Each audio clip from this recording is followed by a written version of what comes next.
Pozdrav svima ljudi, s vama je Hazim i kao što ste odmah svi primijetili, znači nema tu, vidite da ja imam sad, uglavnom imam sutke i kupio sam ih danas, znači ako hoćete mogu vam ostaviti u komentarima napisat ću vam sve ove informacije o tim slušalcama i sve to, znači sad mogu da pričam kao čovjek, bit će dobre slušalce. Šta pričam, brate, ja sam pogubio totalno.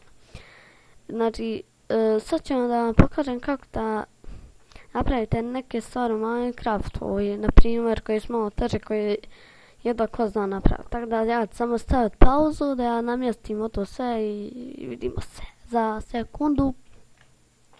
I onda ponovno ja sam to tu sagradio i ajde da vidimo. Znači, prva stvar je... Znači ovo možda i niste znali, postavite ovdje nether ako gore, ako su ovo glass blokove, ovdje 3 obsidijane i dobijete bacon.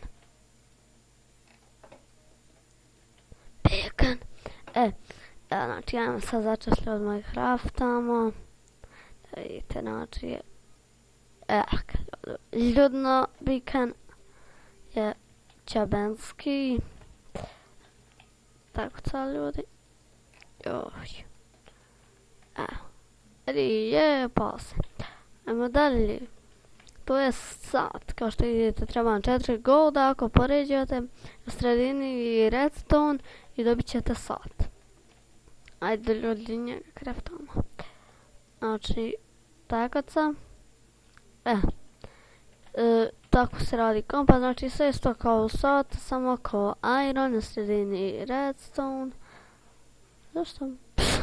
Da je fail. Znači, lodna bar. Uj. Ja sam nešto... to je to. Znači, što se tiče ovoga, vidite ljudi, kad dobijete ovaj gold nugget, samo vam treba ovo zlato. Jednostavno, ljudi, samo uradite i dobit ćete golden ingot. I eto, to bi bilo to što se tiče ovog videa. Vidimo se u sljedećem. Pozdrav!